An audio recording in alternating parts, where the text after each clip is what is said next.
the fuel the world burns to make electricity, plentiful and polluting, a major contributor to climate change. Cheap fuel or environmental nightmare? Next on Global Pulse. How these broadcasters are covering the debate over coal. Coal-fired plants generate nearly half the electricity in the U.S. It's hard to escape the debate over its future as an energy source when TV ads like these try to sway opinion. In America, there's an energy you can feel, generated by our most abundant fuel, coal. Clean coal harnesses the awesome power of the word clean to make it sound like the cleanest clean there is. The debate rages in the U.S. news media as well. Fox highlights the financial costs of stricter regulations on coal. West Virginia, coal country. Coal mining and power drive the economy here. So the president's plan to fight climate change by taxing carbon pollution is a serious threat.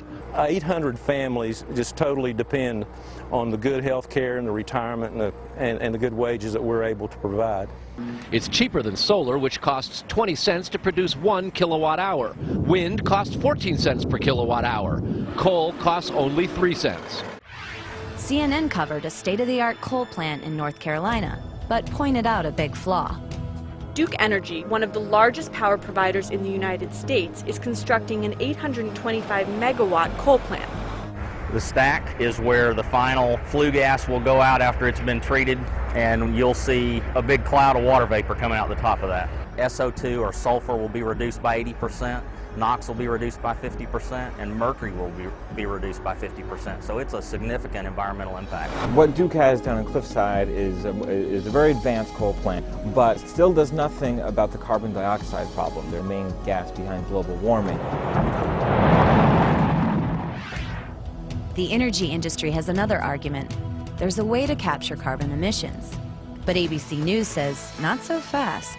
Worse than the soot that can be seen is the invisible carbon dioxide gas produced by coal.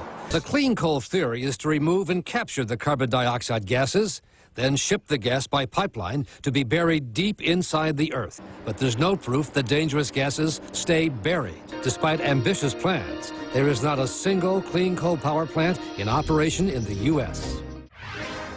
A report by NBC showed how strict environmental regulations in Europe are spurring clean coal technology that's already being tested in Germany. The pilot plant burns its coal with pure oxygen, a cleaner process than using air. And the pollutants are filtered out. Once the carbon is captured, it's buried more than 2,000 feet below the Earth's surface. This process could increase electric rates by 50%, but a bargain, supporters claim, compared to the high price European companies already pay and American companies may have to for emitting CO2. China is the world's biggest coal user. According to NPR, China is expected to construct as many as 500 new coal plants in the next decade. CCTV describes why Beijing is in such a hurry. Household appliances have to run almost 24 hours a day in many southern provinces this winter due to the extremely cold weather. Power plants have already been running to full capacity, and although demand is surging, power companies don't have enough coal to generate any more electricity.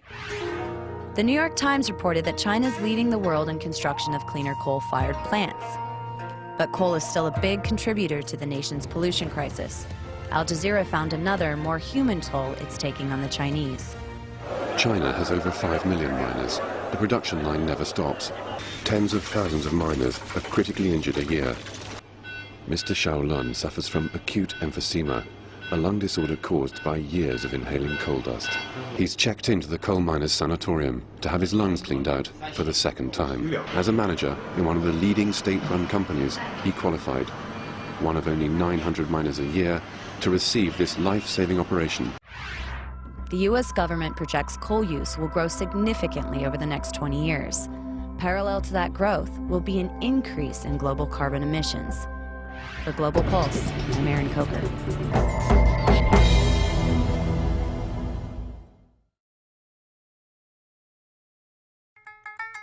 This program is brought to you by Link TV for educational and non-commercial use only. Link TV is the only US network dedicated to global and national news, uncompromising documentaries, and diverse cultural programs. Programs which connect you to the world.